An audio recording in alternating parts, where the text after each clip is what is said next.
Hello, welcome back to Quantitative Gems. My name is Arden Thomas. I'm the Cincom Smalltalk Product Manager. If you have any questions, comments, suggestions, please send them to athomas@cincom.com.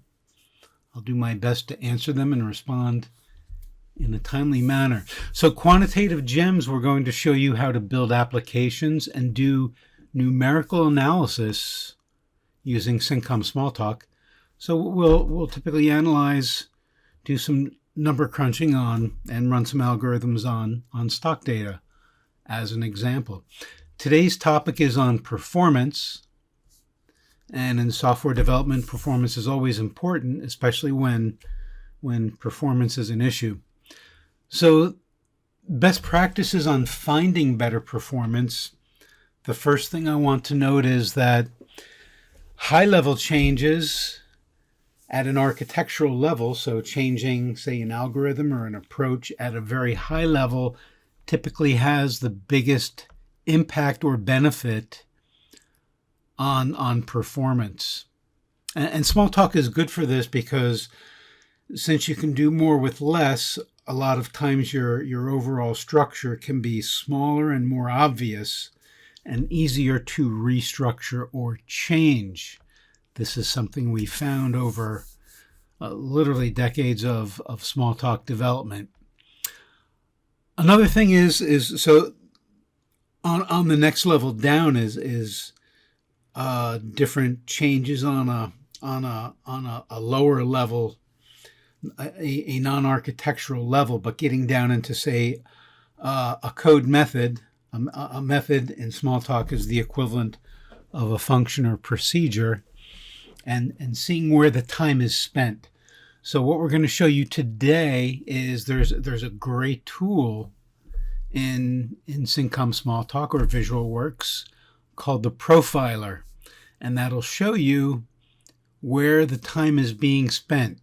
And this is more important than you might think it is, because research has been done in the past that even very bright people, where they think the time might be going, isn't actually where it is. So the point is it's not always obvious, and you want to use tools that show you exactly where the time is being spent.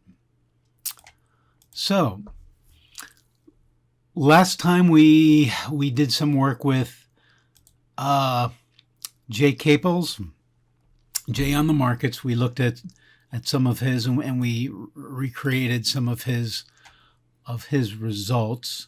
We did this quant base setup. We basically created the S&P 500 index. We loaded the data file. We did all this and got the closes going back to 1928. And then actually running this, it needed monthly data. So we took that daily data and created monthly data. So we gathered all the information for each month, created a monthly high, monthly low, monthly open, monthly close for each month.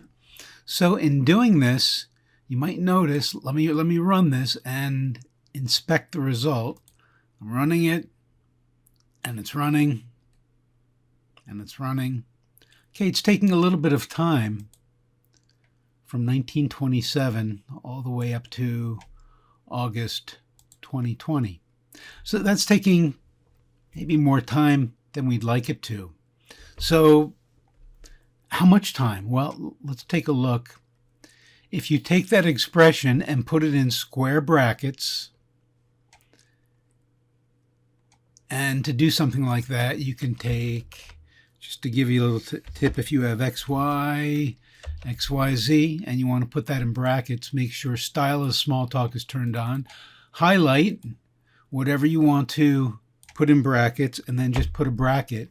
It puts the bracket around both. Likewise, if you have it and hit the bracket again, it undoes it. So quick editing tip. Put that in brackets and follow it by the message time to run. So if I put, another tip is I can execute this by highlighting the whole thing, or in a workspace I can have the cursor at the end and just ask to do it, or what I actually want to do is run it and show you the result. So it'll tell me what the time to run is. And I should see that in just a couple moments. And it'll tell me, okay, it took basically 5.5 seconds roughly to run that. And we want to speed that up. So let's see how to do that. So another thing we can do, by the way, this is red because it means this isn't loaded. A great tool in this product is something called the profiler. And we're going to go here and say load parcel, AT, find profiling UI. Select that and click OK. That will load the profiler. Now, if I come here and highlight all of this and do it, it's going to execute. This is, again, going to take at least 5.5 seconds and show me the results right here. So I can track this down. Basically, this is telling me, okay, 100% of my time is spent in monthly. Then 99.4% of the time is in group by month. And you can go through, and what you want to do is find the big numbers as far down as you can. And once you get down to primitives, you really can't improve on a primitive. That's basically something that's been compiled to machine code.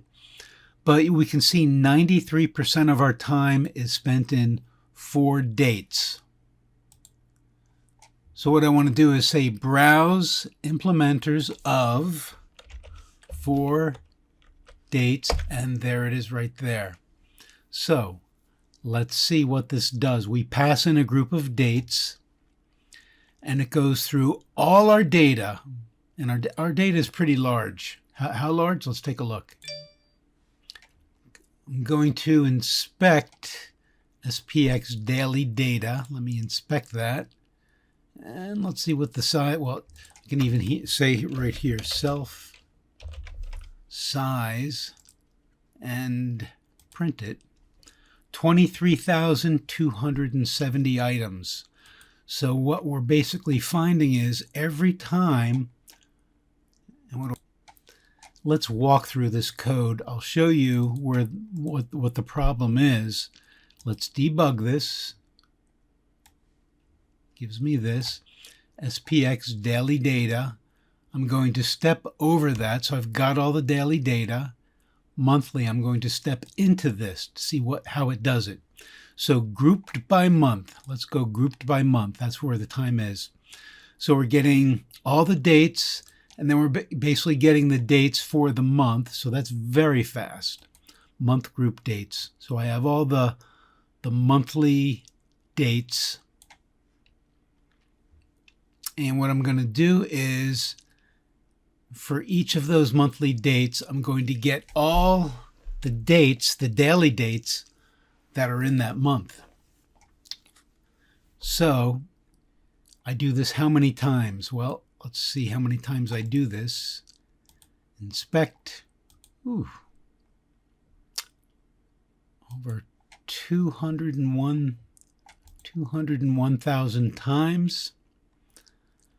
I'm going through all the dates that many times. So that time adds up because I'm going through all of them. I'm not saying, okay, I've got all the months for this, all the days for this month. Let's stop. I'm not. I'm going through all of them for every single month. So we can do that. We can do that much smarter. If we do that smarter, we'll improve our performance. So again, we can see where almost all our time, 93%, is spent in 4 dates. So what I'm going to do is I created a date index, which simply, if I give it a date, it can tell me the index of where that date and the data for that date is stored, and tell me very quickly. This way, instead of scanning through 200,000 items, I can say, oh, I only want 20 items. go right, direct access to those 20 items and pull those. So instead of 200,000 things, I just look up the 20 and grab them. So let's see how date index is created. What I'll walk you through. I created a monthly X for experimental, and let's debug that. Get the daily data that I'm going to step into in my debugger here. Monthly X, group by month, experimental. And in this, see, the first line is the same. It's very fast. And then we're going to do 4 dates X. So we're going to say, okay, the month group dates at, we're going to say for, actually I'm going to go through a second time because the first one, I believe, just has one date, which isn't representative.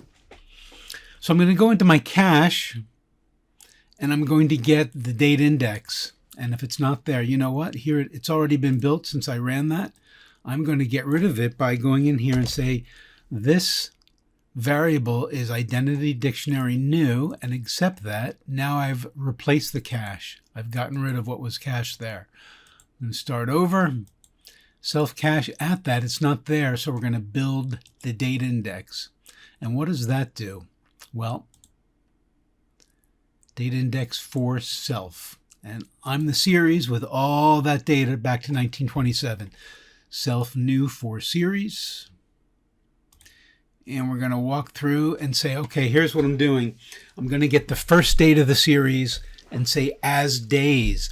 As days is how many days since 1901. Dates first, I'll show you what it does. Answer the number of days between January 1st, 1901 and the receiver's day. So that's a quick way of having an integer to compare numbers. So it makes it very fast and convenient for saying, okay, how many days are between these two dates? I simply make them as days and then just simply do subtraction. So what next? Okay, as days, yep. So we get the first and the last day of the series. The first day is that many days, and the second one is that. Then what I'm going to do is create an array of that can accommodate, is the same size as all of my dates. That's my data. It's a large array, all with lots of nils. And then for each one of those, I'm going to put the index. I'm going to go ahead and run this. It runs quickly. Now you may notice there's numbers, but then there's nils. Well, our data is for days of the week that are trading days. So that means all the nils are where weekends are and holidays are where there's no trading. So why do we want the nils? Well, we need it as a place still to calculate the index. And how do we calculate the index? When we say at a date, it says, okay, a date as days, subtract from the first day and add 1. And we're going to get the data at that is going to give us the index of where both the date and the data are in our series. So that ends up being much faster. So the date today is days. I put that out there. We can print it. And again, that's the number of days since basically the beginning of last century. So monthly X, well, let's see if this improves it. What I do instead in the monthly X, so the only real difference is remember most of the time was spent 93% in 4 dates. So 4 dates experimental goes to the cache, gets the date index. If it's not there, it builds it and puts it in the cache for next time. You can do that in one expression like this, which is very simple, clear, and convenient. So cache at date index. If absent, put it at the date index. You do this, and the result of this gets put in the dictionary at data index. Next time it comes here and says, oh, I've got it, and that's what the data index becomes. Now we go for say the 20 days in the month we want. We simply say data index at date. That gives us the index, and I'm going to go to the data at that. And you'll see this is far, far faster. Let's do the time to run. Remember, the other was roughly 5.5 seconds. This is 44 one-thousandths or 45 one-thousandths of a second.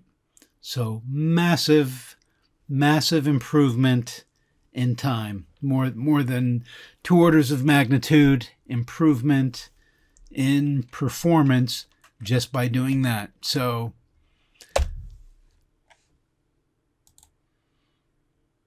that shows you exactly an example, a real-world example. And typically you'll build things that way. You'll build it as simple and straightforward as possible. And then if it's an issue, for example, in this case, we said, oh, that was very, very simple and naive by scanning hundreds of thousands of things every time when it's not necessary. Then we saw that was taking a lot of time, and said, how can we improve that? And there's probably a number of ways we could have improved that. I showed you one way that we can create that index and use that. And we could also have had just use a dictionary straight and put the dates directly in that, which would be one way. This will probably perform a little bit better. Just a dictionary might have been slightly simpler, but both will work, and a number of ways to improve performance. So remember, high-level architectural changes are the first place you want to look. Those will be your biggest impacts. And then once that's been done, once you think you've got a reasonable architecture, you start looking at the lower-level details right down into the code. And because it's not obvious, even to very experienced people, where the time is going, use a profiler to see where the time is being spent. And then also you can use tools simply like time to run to tell you exactly how long that it's taking.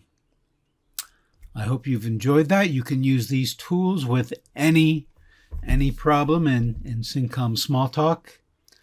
Until next time, have a great time building applications and doing numerical analysis with Cincom Smalltalk. Thank you.